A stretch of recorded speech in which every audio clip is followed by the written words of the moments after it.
ఉమ్మడి మహబూబ్ నగర్, ఉమ్మడి రంగారెడ్డి జిల్లాల వరప్రదాయిని పాలమూరు రంగారెడ్డి ఎత్తిపోతల పథకానికి న్యాయపరంగా ఎదురవుతున్న అతిపెద్ద అడ్డంకి తొలగిపోయింది. ముందస్తు పర్యావరణ అనుమతులు లేకుండా పనులు ప్రారంభించిన ప్రాజెక్టులకు కేంద్రం వెనుకటి తేదీలతో అనుమతులు ఇవ్వడాన్ని సవాలు చేస్తూ దాఖలైన పిటిషన్లపై సుప్రీంకోర్టు సంచలన తీర్పిచ్చింది. కేంద్ర పర్యావరణ శాఖ గతంలో జారీ చేసిన ఆఫీస్ మెమరాండంను కోర్టు రద్దు చేసింది. కానీ గతంలోనే అనుమతులు పొందిన పాలమూరు రంగారెడ్డి ప్రాజెక్టు మాత్రం ఎలాంటి ఢోకా లేదని స్పష్టం చేసింది. దాంతో పనులు వేగవంతంగా పూర్తయ్యే అవకాశం లభించింది.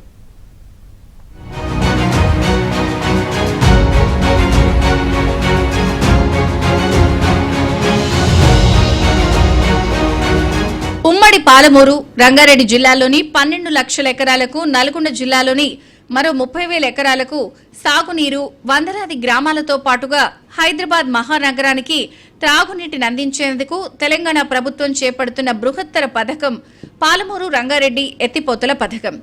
ఈ పథకానికున్న అరిష్టాలన్నీ ఒక్కొక్కటిగా దూరమవుతున్నాయి.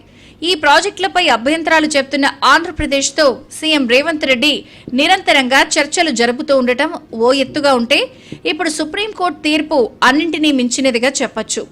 కేంద్రం 2021లో తెచ్చిన నిబంధనలను సుప్రీంకోర్టు రద్దు చేస్తూ ఇచ్చిన తీర్పు భవిష్యత్తులో నిర్మించబోయే ప్రాజెక్టులకు మాత్రమే వర్తిస్తుందని ధర్మాసనం స్పష్టం చేసింది. అంటే ఈ నిబంధనల ఆధారంగా ఇప్పటికే పర్యావరణ అనుమతులు సాధించుకున్న పాలమూరు రంగారెడ్డి ప్రాజెక్టుకు ఎలాంటి ముప్పు ఉండదు.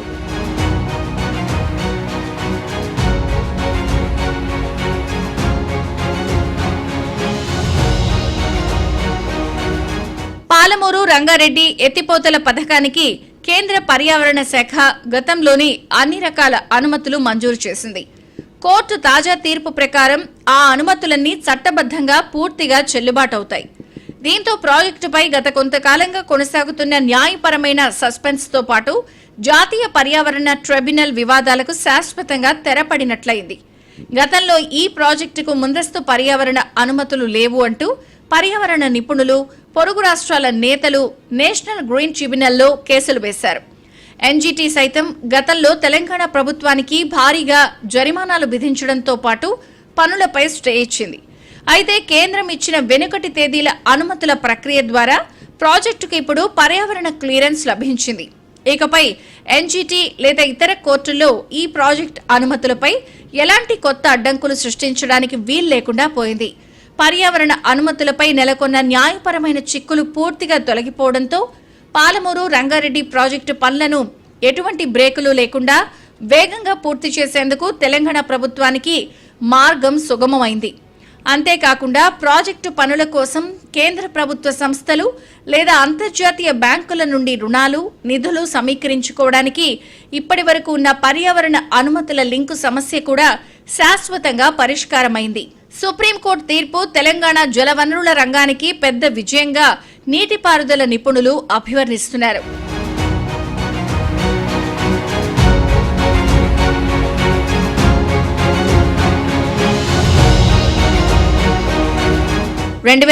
ప్రాంతంలో తెలంగాణ ఉద్యమం ఊపందుకుంటున్న దశలో మహబూబ్ నగర్, రంగారెడ్డి, నల్గొండ జిల్లాలోని కరువు పీడిత ఎగువ ప్రాంతాలకు సాగునీరు, తాగునీరు అందించే లక్ష్యంతో ఇక్కడి మేధావులు, రాజకీయ నాయకుల ఆలోచనల్లోంచి పాలమూరు రంగారెడ్డి ఎత్తిపోతల పథకం పుట్టుకొచ్చింది. కానీ ఉమ్మడి రాష్ట్రంలో కృష్ణా జలాలపై ఆనాటికి అనేక ప్రాజెక్టులుండటం, నీటి లభ్యత లేకపోవడంతో అప్పటి CM YS Rajasekhara Reddy there is no question of Krishna river water అన్న జవాబు ఇచ్చారు. కానీ ఈ ప్రాజెక్టు కోసం అధికార పక్ష నాయకులు, బీఆర్ఎస్, ఇతర ప్రజా సంఘాల వారు నిరంతరం తీసుకొచ్చిన ఒత్తిడితో వైఎస్ఆర్ ప్రభుత్వం ఈ ప్రాజెక్టును తలపెట్టింది. ఇందుకోసం ప్రాథమిక సర్వే, ఇన్వెస్టిగేషన్, సమగ్ర ప్రాజెక్టు నివేదిక తయారీ కోసం ప్రత్యేకంగా జీవో విడుదల చేసింది.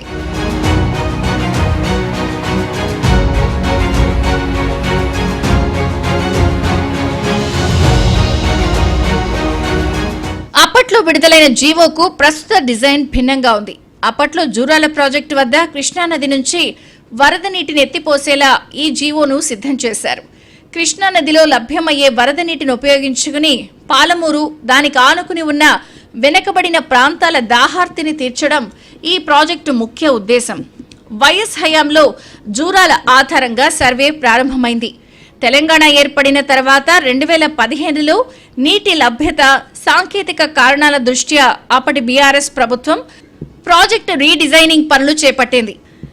దీనిని జూరాల నుండి కాకుండా శ్రీశైలం బ్యాక్ వాటర్స్, కొల్లాపూర్ సమీపంలోని నార్లాపూర్ నుంచి 90 టీఎంసీల నీటిని తరలించేలా మార్పులు చేసి పనులను ముందుకు తీసుకెళ్లారు.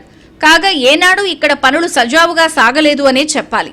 ఆంధ్రప్రదేశ్ నుంచి చాలా కేసులు వేశారు. దానికి తోడు ఇక్కడ కూడా పర్యావరణం పేరుతో అనేక కేసులు ఎన్జీటీలో దాఖలయ్యాయి. దాంతో ముందస్తు అనుమతులు లేకుండా సాగునీటి పనులు చేపట్టారు అంటూ నేషనల్ గ్రీన్ ట్రిబ్యునల్ తెలంగాణ ప్రభుత్వానికి 300 కోట్లకు పైగా భారీ జరిమానా విధించింది. కానీ కేంద్రం తెచ్చిన 2021 ఆఫీస్ మెమరాండం ఆధారంగా పర్యావరణ నిపుణుల కమిటీ క్షేత్రస్థాయి పరిశీలన చేసి ప్రాజెక్టుకు పర్యావరణ అనుమతులు మంజూరు చేసింది.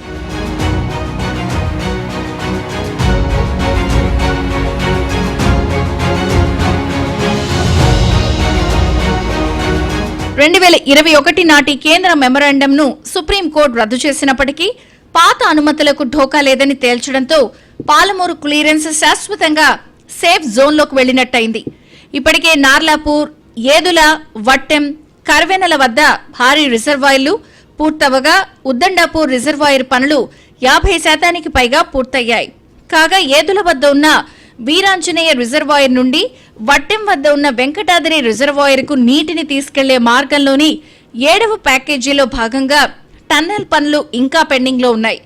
ప్రభుత్వం కూడా లక్ష్మీదేవిపల్లి రిజర్వాయర్ పెండింగ్ పనులకు గాను భూసేకరణను వేగవంతం చేస్తూ ప్రాజెక్టును త్వరగా పూర్తి చేయడానికి నిధులు కేటాయిస్తోంది.